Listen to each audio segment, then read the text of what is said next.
I consider this as the most beautiful song in this season. He paid the debt he did not own. I owned the debt I could not pay. I needed someone to wash my sins away.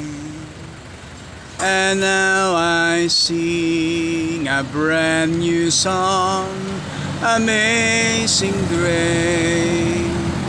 Christ Jesus paid the debt that I could never pay.